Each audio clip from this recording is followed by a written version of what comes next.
بسم اللہ الرحمن الرحیم۔ حضرت امام علی علیہ السلام کی زیارت کی بہت زیادہ فضیلت وارد ہوئی ہے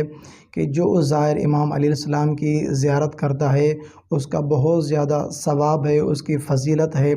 دیکھیں، انسان کو جب کسی چیز کی حقیقت معلوم ہوگی، جب انسان کو کسی چیز کے بارے میں علم ہوگا تو اس سے محبت بھی کرے گا اور شوق بھی ہوگا کہ یہ چیز حاصل کرے۔ جب زائر امام علیہ السلام کو پتہ ہوگا کہ مولا علیہ السلام کی زیارت کی کتنی فضیلت ہے، کتنا مقام ہے، تو یہ انسان مومن بار بار چاہے گا کہ میں اپنے مولا کی زیارت کروں تاکہ یہ مجھے ثواب ملتا رہے۔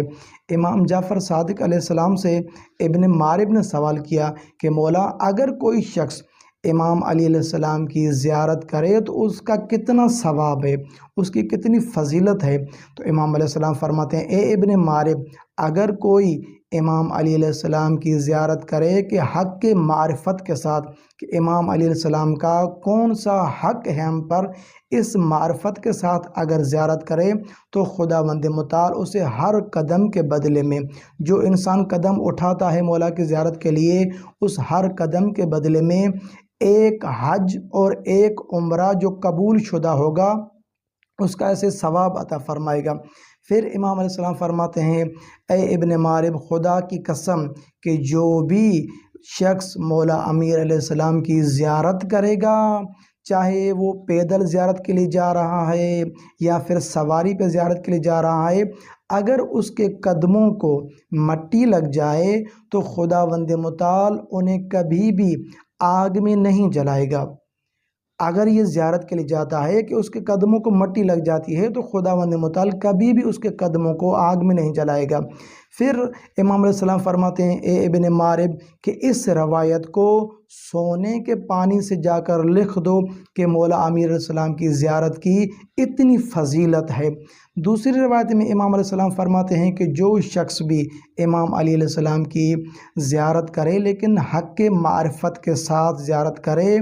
دو چیزیں اس میں اور ہونی چاہیے۔ ایک تو اسے زیارت کے لیے مجبور نہ کیا جائے۔ دیکھیں کہ ایک مرتبہ یہ ہوتا ہے کہ انسان خود اس کا دل کرتا ہے کہ میں مولا کی زیارت کروں، لیکن دوسری مرتبہ یہ ہے کہ انسان کو کوئی مجبور کرتا ہے کہ چلیں کہ مولا کی زیارت کرتے ہیں۔ اس طرح کوئی اسے مجبور نہ کرے زیارت کے لیے، یہ خود جائے۔ دوسرا یہ ہے کہ جب یہ زیارت کے لیے جا رہا ہے تو اس میں تکبر نہ ہو، یعنی بالکل عاجزی اور انکساری کے ساتھ مولا کی زیارت کرے۔ جب یہ دو چیزیں انسان میں نہیں ہوں گی تو امام علیہ السلام فرماتے ہیں خداوند متعال اسے 1000 شہداء کا، شہید کا ثواب اسے عطا فرمائے گا۔ پھر امام علیہ السلام فرماتے ہیں کہ خداوند متعال ایسے زائر کے اگلے اور پچھلے گناہ معاف کر دے گا اور اس زائر کو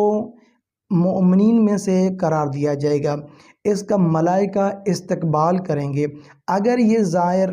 آتا ہے مولا کی زیارت کے لیے اور جب یہ واپس ہوگا تو امام علیہ السلام فرماتے ہیں اگر یہ مریض ہوگا تو شفا یاب ہو کر جائے گا۔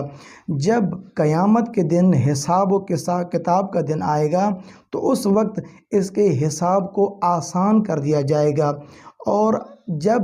یہ مر جائے گا، جب اس کی موت ہو جائے زیارت کے بعد، تو امام علیہ السلام فرماتے ہیں کہ ملائکہ اس کے لیے قبر تک استغفار کریں گے۔ دیکھیں یہ فضیلت ہے زائر امام علی علیہ السلام کی، اور یہ ثواب ہے زیارت امام علی علیہ السلام کا۔ خداوند متعال ہمیں توفیق عطا فرمائے کہ ہم حق کے معرفت امام علی علیہ السلام کے ساتھ زیارت کریں تاکہ یہ ثواب ہمیں بھی ملے۔